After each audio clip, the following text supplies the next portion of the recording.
Assalamualaikum warahmatullahi wabarakatuh. Bismillah kanti nyebut asmane Gusti kang moho welas lan moho asih Gusti kang moho kuwasa. Gusti yang memberikan segala kenikmatan dan ujian pada diri kita semua sebagai bentuk dari beliau ingin mengetahui seberapa besar kekuatan kita. Nah, bagi kalian yang ingin memperoleh suatu hajat dengan baik, ingin mendapatkan sesuatu yang kalian idam-idamkan, cobalah barengi dengan puasa. Kenapa bisa seperti itu? Kalian pernah dengar tidak bahwa orang yang berpuasa itu akan diberikan nikmat ketika dia berbuka? Dan orang yang berpuasa itu adalah orang yang kelak akan mendapatkan wahyu. Walaupun pengertian-pengertian ini adalah pengertian secara tersirat, tidak bisa dibaca secara gelambang, tapi kenyataannya seperti itu. Orang-orang yang berpuasa biasanya itu memiliki keilmuan yang berlebih nantinya. Orang-orang yang berpuasa itu adalah orang-orang yang termasuk menganiaya dirinya, menganiaya nafsunya. Bahkan orang yang teraniaya itu akan dikabulkan doanya. Maka sebelum kalian dianiaya orang lain, aniayalah diri kalian sendiri. Semoga kalian akan menjadi seorang hamba yang beruntung nantinya. Saya sering memberikan suatu sharing, diskusi lah kita sebut begitu, bukan sebuah wejangan tapi ini diskusi kepada orang-orang yang memang bertanya.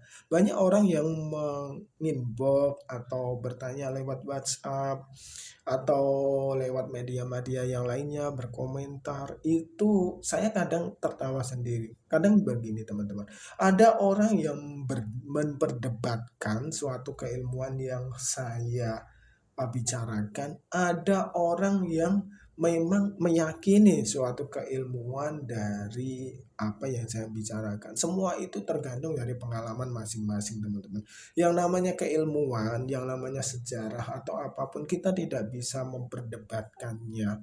Kalau sejarah kita bisa memperdebatkannya jika kita memiliki saksi sejarah yang lain. Jika keilmuan kita bisa memperdebatkannya ketika kita memiliki keilmuan yang bisa menandingi keilmuan itu.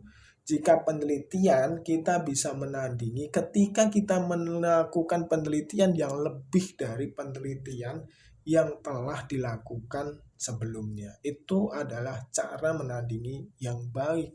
Bukan terus ketika ini itu diperdebatkan, ketika ini diperdebatkan, itu sebenarnya tidak penting bagi saya.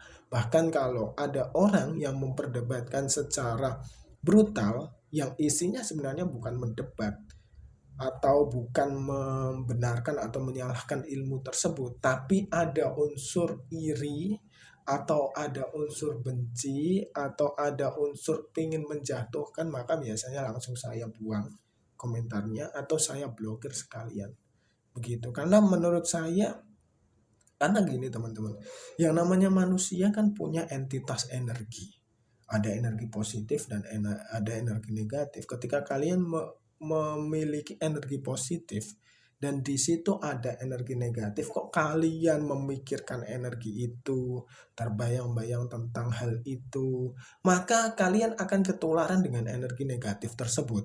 Tapi kalau kalian energi yang didapatkan adalah energi positif, maka kalian cenderung dalam kehidupannya itu akan mengalami perjalanan yang cukup menyenangkan, perjalanan yang cukup baik, perjalanan yang kalian akan diantarkan kepada perjalanan yang lurus, perjalanan yang Allah ridhoi. Makanya Allah memberikan nasihat di dalam surat Al-Fatihah. Tunjukkanlah kami yang lurus, jalan yang engkau ridhoi. Nah, jalan yang lurus, jalan yang engkau ridhoi. Kalau kita sudah lurus, ngapain tunjukkanlah kita jalan yang lurus? Kita meminta loh kepada Tuhan, tunjukkanlah. Ketika kita meminta untuk ditunjukkan, terus kita protes, kita mengatur, kita begini dan begitu, ngapain? Kalau kita sudah merasa diri kita paling suci, kita sudah merasa diri kita paling benar, ngapain kita meminta lagi petunjuk jalan yang lurus, jalan yang engkau ridhoi tersebut. Kan tidak perlu kan seperti itu. Makanya ketika ada teman-teman yang sharing atau berdiskusi lewat WhatsApp misalnya, "Kak, saya kok begini begini begini." Saya mencoba memberikan pemahaman sebisa saya dan sesuai dengan pengalaman yang saya miliki. Mungkin tidak banyak pengalaman yang saya miliki lah, tapi ada beberapa orang yang saya berikan, "Kak, saya begini-begini, kira-kira gimana ya? Coba kakak melakukan ini atau koreksi seperti ini." Dan banyak nyatanya yang alhamdulillah menemukan solusi. Misalnya seperti ini, dia sedang tidak mendapatkan pekerjaan, tidak memperoleh suatu sumber rezeki. Nah, yang dipermasalahkan di sini itu bukan sumber rezekinya, tapi keyakinan kita. Apakah kita yakin bahwa kita manusia itu memiliki rezeki? Kalau kita yakin memiliki rezeki, ya rezeki itu pasti ada. Yang namanya pekerjaan, yang namanya lainnya itu adalah sebagai wasilah. Kalau sudah titik wancinya menggunakan wasilah itu, yang kita akan dapat itu. Padahal pada kenyataannya kita yang sering berusaha melakukan A, melakukan B, melakukan C, nyatanya rezeki yang kita gadang-gadang dari A, B, dan C itu tidak dapat dan dapatnya dari D, dari E, dari F. Itu sering. Makanya saya mewanti-wanti kepada teman-teman yang sering meminta wasilah tentang itu. Saya minta itu jangan berpikir atau jangan berharap kalian akan mendapatkan pekerjaan melalui ini dan itu.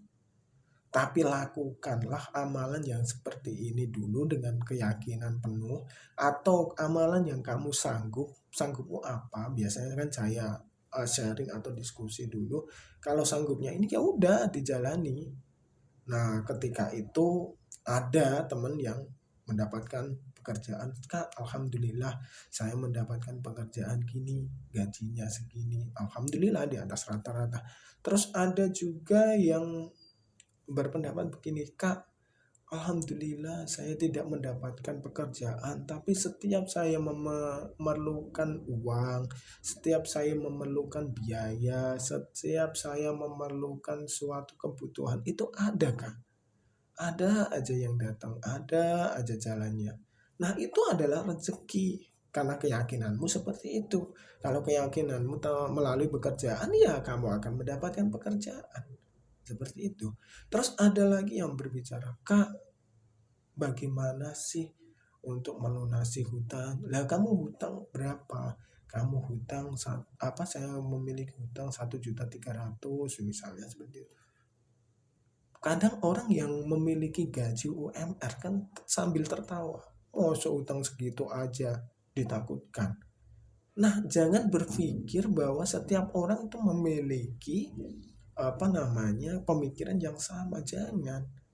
Karena setiap orang itu memang berbeda, kadarnya berbeda, caranya berbeda. Kalau dia memang orang yang katakanlah, mohon maaf, guru honorer yang gajinya setiap bulan itu 300.000, mempunyai hutang 1.300.000 atau 1.500.000 atau 2 juta, itu merupakan yang luar biasa. Berbeda dengan orang yang biasa megang uang 2.600.000 misalnya, UMR misalnya 4 juta misalnya, dan dia memiliki hutang 50 juta. Nah, itu kan baru dianggap dia hutang yang lumayan besar. Ada yang menganggap bahwa alah, misalnya dia pengusaha, alah hutang baru 50 juta, saya loh 50 juta itu tak buat bayar cicilan setiap bulan.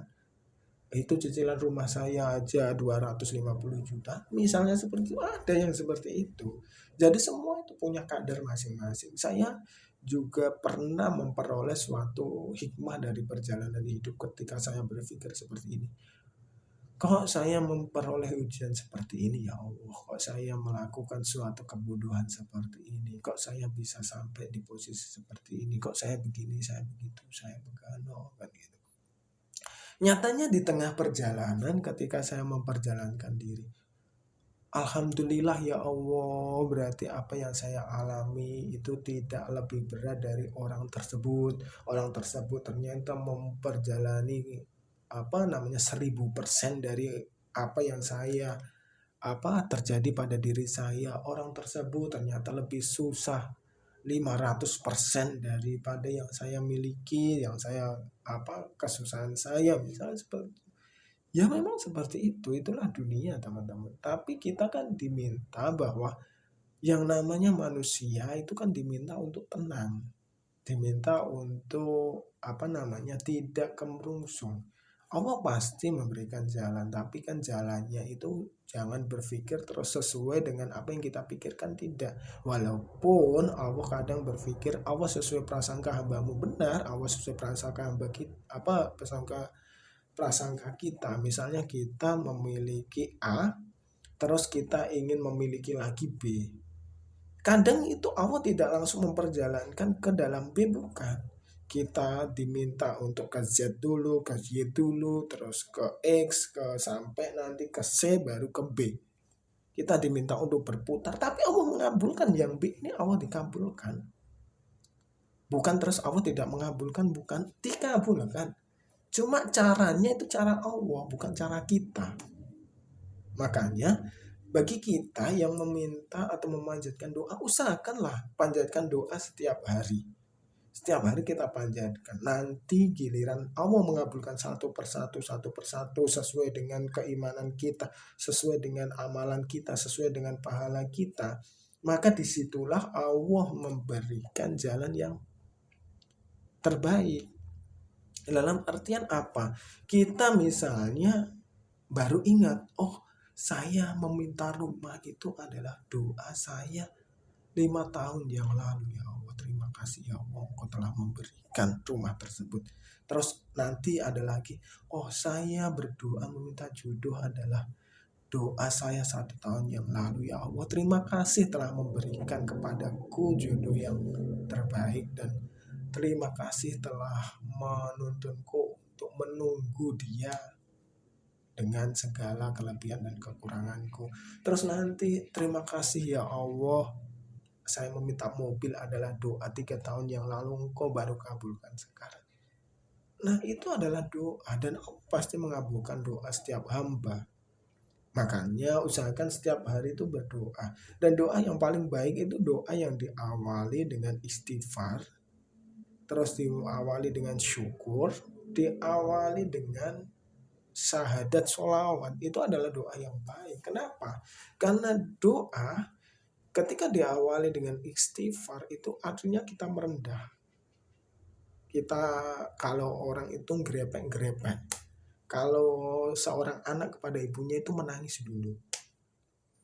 Terus setelah itu bersyukur. Misalnya bersyukur itu maksudnya apa? Bersyukur itu artinya lirih. Misalnya kita meminta kepada ibu kita, ya Allah, Bu, maafkan aku ya, aku belum memberikan atau belum bisa menjadi anak yang baik kepada ibu, belum bisa menjadi anak yang soleh-soleha.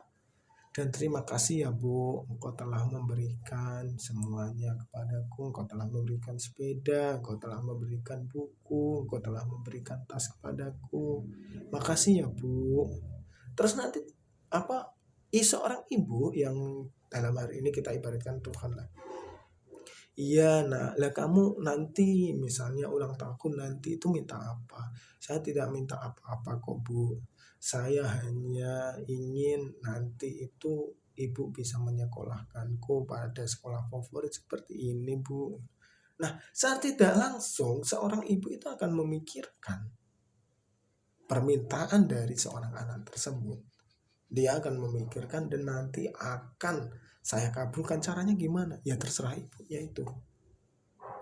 Terus setelah itu dia berbicara tentang asyhadu alla ilaha illallah wa asyhadu anna muhammadar rasulullah. Nah, itu adalah ungkapan keyakinan. Misalnya seperti ini, terus ditutup dengan terima kasih ya Bu, Engkau adalah ibu saya yang paling baik. Tiada seorang ibu yang melebihi kasih sayang ibu kepadaku. Semoga ibu selalu mendapatkan keberkahan dan juga di dalam pekerjaannya selalu dilancarkan. Terima kasih ya Bu. Misalnya seperti itu. Itu kan pasti seorang ibu akan memikirkan Tidak mungkin seorang ibu akan meninggalkan seorang anak yang telah berterima kasih, telah meminta maaf, telah bersyukur, telah menyanjung seorang ibunya, tidak mungkin akan dilepaskan. Seperti itu teman-teman. Dan kembali lagi semuanya itu balik kepada diri kita, keyakinan kita. Kalau kita sendiri tidak yakin, misalnya kita memohon ibu seperti ini. Mosok ibu bisa menyekolahkan saya ke sekolah kedokteran. Ibu itu akan mikir 2 kali untuk bisa menyekolahkan kita kedokteran. Walaupun dia punya uang setumpuk misalnya 1 triliun misalnya, karena kita sudah meragukan keajaiban yang diberikan ibu, sudah meragukan apa yang ibu bisa berikan kepada kita, ibu akan membuat uang ini itu tidak digunakan untuk kita sekolah kedokteran. Nah, itu kalau kita meragukan. Sama saja kadang kita meragukan Allah. Ya Allah, aku minta uang 1 triliun. Tapi dari mana ya Allah? Uang 1 miliar aja aku belum pernah megang. Uang 100 juta pun loh ya Allah, cuma numpang lewat aja. Nah, ketika kita berbicara seperti itu, kita kan otomatis ragu dengan keyakinan kita, ragu dengan kekuasaan Tuhan. Nah, seperti itu teman-teman. Itu adalah suatu hal tentang keyakinan. Jadi aku tidak mau kalau ada teman-teman yang ketika berdiskusi dengan saya atau menanyakan sesuatu dengan saya, itu terus nanti berdebat dengan saya. Banyak kok orang yang berdebat dengan dalih dia sebenarnya sudah punya jawaban sendiri tapi meminta jawaban kepada saya, itu banyak. Contohnya begini, Kak, saya itu begini, kira-kira kalau begini itu gimana ya? Kalau dia sudah punya jawaban, ya saya bilang ya tidak apa-apa, dilakukan aja asal kamu yakin. Kan udah selesai, wong memang keyakinannya seperti itu. Terkadang tapi begini Kak, begini. Lah kalau kamu sudah punya jawaban, lah ngapain terus saya menerangkan secara lebih rinci, secara lebih detail tentang ini dan itu, tidak perlu. Kecuali kalau kamu bertanya kira-kira pengalaman kakak seperti apa, mungkin saya bisa ceritakan. Tapi kalau dia sudah memiliki jawaban, harus begini, harus begitu, tidak bisa Kak. Karena misalnya dia ada hutang, tidak bisa Kak, karena hari ini udah ditagih gini. Nah, berarti dia tidak yakin kepada dirinya sendiri. Ya udah, kalau ditagih dihadapi, ngobrol. Misalnya begini, ya maaf saya belum punya kemampuan likuiditas dan saya belum mampu membayar, itu kan lebih baik. Nah, nanti urusan dia, kita mau diperpanjang, kita mau dibunuh, itu urusan nanti. Tapi banyak orang yang lebih masalahnya selesai ketika dia udahlah, kalau udah seperti ini terlanjur. Pun kalau dia mencari hutangan yang lain untuk membayar hutangan ini, dia hutangnya itu akan terus menggunung. Ya udah seperti itu. Ngobrol dengan baik-baik. Kalau memang dia belum mampu, ya udah. Tapi jangan sampai melepaskan niat untuk membayar. Ya udah, jangan sampai melepaskan niat untuk membayar. Toh kita sering diajarkan di dalam agama kita tentang puasa, tentang sedekah, terus tentang membaca waqiah, tentang dan lain sebagainya yang itu menjadi wasilah sumber kerejikan. Itu banyak yang kita dapatkan sebenarnya. Hanya saja sebenarnya kita kurang yakin dengan membaca bismillah aja. Kita baca bismillah 600 kali misalnya, dengan keyakinan penuh, itu efeknya luar biasa. Walaupun ilat kita itu ngomongnya itu salah. Bismillahirrohmanirrohim seharusnya gitu menjadi Semillahirrohmanirrohim. Kita kadang ditertawakan ketika ada orang, kok semelah gini ditertawakan. Tapi mana yang lebih manjur? Yang lebih manjur biasanya orang yang mempunyai keyakinan penuh di dalam hatinya tentang bacaan tersebut.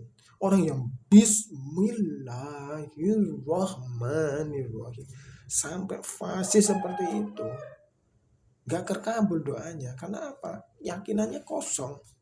Tapi orang yang Bismillahirrahmanirrahim, Bismillahirrahmanirrahim, salah memang, tapi dia yakin bahwa Tuhan itu akan mengabulkan doanya, ya terkabul. Itu teman-teman. Terkadang kita, gimana sih? Semoga Tuhan memberikan jalan terbaik bagi kita semua, bisa menyelesaikan segala urusan yang kita hadapi, dan sampai jumpa. Wassalamualaikum warahmatullahi wabarakatuh.